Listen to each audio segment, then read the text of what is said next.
Hi folks, Speedway Tag here, or if I was Rodney Smith, I might say, hi and welcome to Watch It Played. My name is Rodney Smith. Or if I was Liz Davidson from Beyond Solitaire, I might say, hey gamers, or hey folks for Tom Vassell, or hey everybody for Z Garcia, or hey everybody, today Rado runs through for Rado, or maybe if I'm the Game Boy Geek, I might be saying, hello my friends, it's the Game Boy Geek here.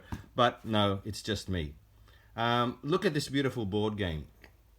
Fire and Ice, again, from the PIN International game series from the early 2000s. Boy, if you're into wooden board games and you saw this set up somewhere, you'd be attracted straight away, wouldn't you? It looks beautiful. It's beautifully made.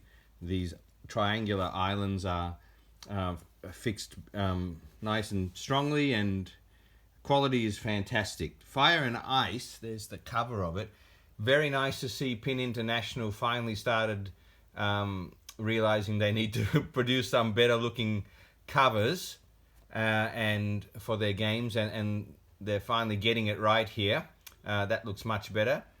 Interesting. This one wins a couple of awards too, as you'll see there. Also, a bit more theme being introduced here, because what we got there is, I don't know if you can read that, but it says the Fire and Ice board is patterned. Sorry, the game is Fire and Ice. The Fire and Ice board is patterned like a talisman of mystic symmetry that represents a universe of points, islands, and lines of power.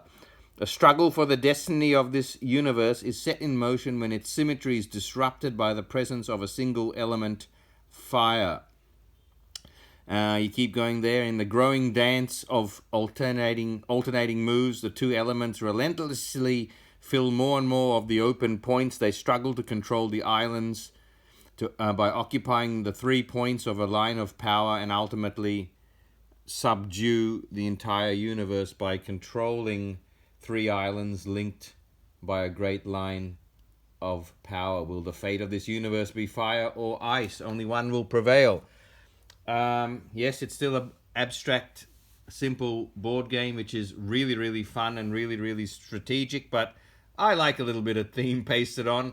And look at the way that board is. Like, the fire tokens are here. The bottom of this little area, this little nook here, I guess you could say, is velvet, which is pretty impressive. Fire and the ice tokens look great. And so that's interesting, in it, isn't it? The designer of this game, which is Jens Peter Schliemann, was big on the whole mathematical side of things, and it says in the rules here that this is mathematically proven to end with a winner. Interesting to see that printed on the rules. And also it says this pattern of 7 points, which are connected in triplets in 7 ways, has significance in mathematics as a finite plane. Each point is mathematically identical. I appreciate that. I don't understand it because I failed maths in school, but I'll take his word for it. Very simple game, but quite well designed, and lots of fun to play. Fire and Ice. Another. Just before I get on to explaining it, very interesting to see in the rules a solitaire version as well, supplied way back in 2001, which I think is, fairly reasonably rare for games back then, I guess. But yeah, nice to see a solitaire. Not even a variant, really. It's a different game, and it works really well. But the main game goes like this. One fire token starts in the middle of one of the islands. You see each island has got the same symbol, that connects all 7 points as the entire board has, which is really cool. And for the first turn, the fire, it's very simple, the rules. The fire token takes a move and can move anywhere within the same island or to the same spot, identical spot, but on another island. So if it it can move here, here, here, and here, and here, no problem. But if it wants to move to another island, it has to end up in that same spot on that island. So in the center spot, it would have to be there or down here, okay? But in the same spot on the island that it's moving to. So again, if it was sitting there, it'd have to be in that position when it moves to another island. Okay, this is really the interesting part. The interesting part is when the fire token moves, and you know, the tokens are really great. I just love the design of them. When the fire token leaves its spot and moves, it leaves an ice token in its place. And then when the ice token moves, it leaves a fire token in its place. Okay, and then the fire token might move here, but you have to keep putting an opponent's peg in the place where you moved from. Okay, and then this might move here.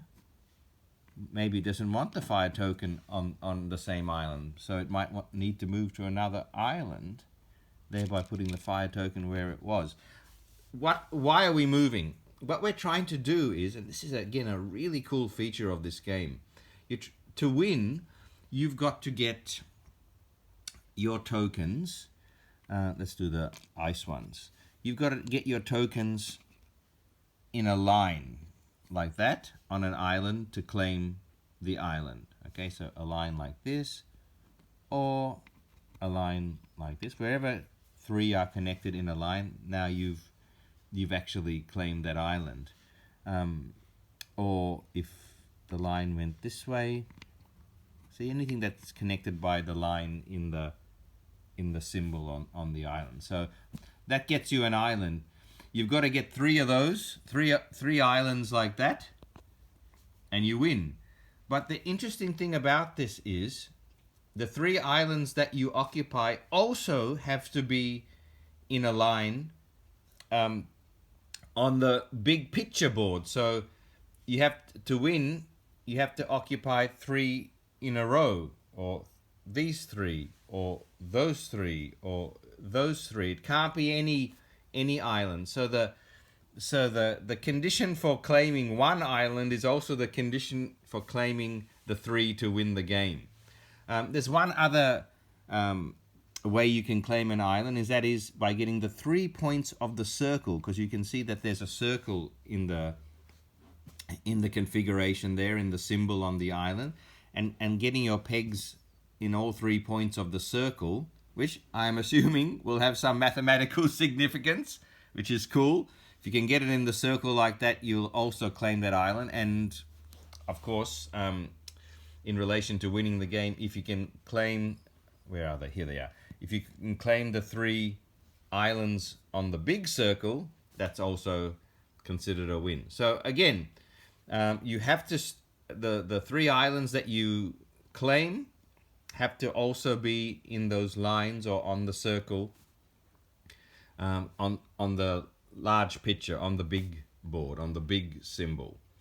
And so that's how that goes. As the board fills up, I'll just do a couple more turns here so you can see how this might start to take shape. So game always starts with the fire in the middle. Maybe the fire just moves down there this time, replacing its previous spot with an ice token. The ice token might jump to this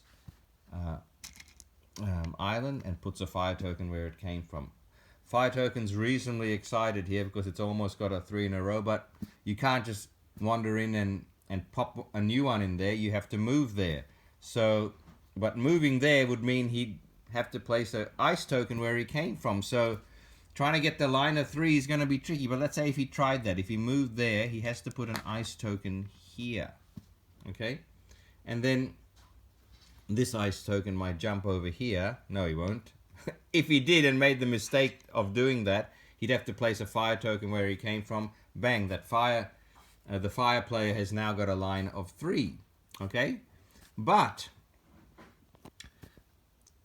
not for long, because one of these have to move. So if this fire token goes over here, he has to place an ice token where he came from. his line of 3 is ruined there, so he no longer claims that island. Okay, the ice token might decide.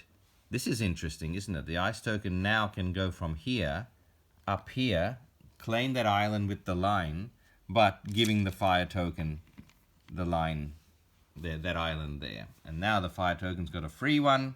The fire player, sorry, has a free one to start moving around. So he might start moving on the same island again. And the ice token, ice player places one there.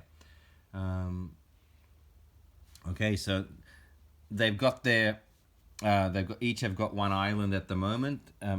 If perhaps the ice player can get these 3 islands in a row, or those 3 islands in a row, that's probably what they'd be going for now that one is set. The fire token's got one in the middle, so maybe this line or this line of islands, the one up going up and down, probably now has been closed off by that ice player getting that island. Interesting also to try for the circular configuration to win as well. So I can't remember whose turn it was. It might have been the, let's see, 4. It's probably the fire token's turn. So let's see if he went, if he came down here into the middle, maybe the ice player would go here. This is looking nice at the moment, but the ice player won't want the fire player to get this. Okay, so, well, this is interesting, but as you can see, I'll stop there because it's starting to burn my brain. But what an interesting game of arranging yourself in strategic ways to outwit your opponent here. That feel of leaving an opponent's piece behind where you move from can be very frustrating, but in a good way. You really see the game at work when you realize what's happening, and you have to allow for that. How are you going to get your pieces into line? Like, I stopped there because I realized I don't know how I'm going to do this very quickly. So every time we've played this, I haven't played for a while, but when we have, it's very thinky, and it's a really nice battle between the minds. And you know, yes, the theme is pasted on, I guess, but it is nice. It looks like islands. I like the mathematics idea of it.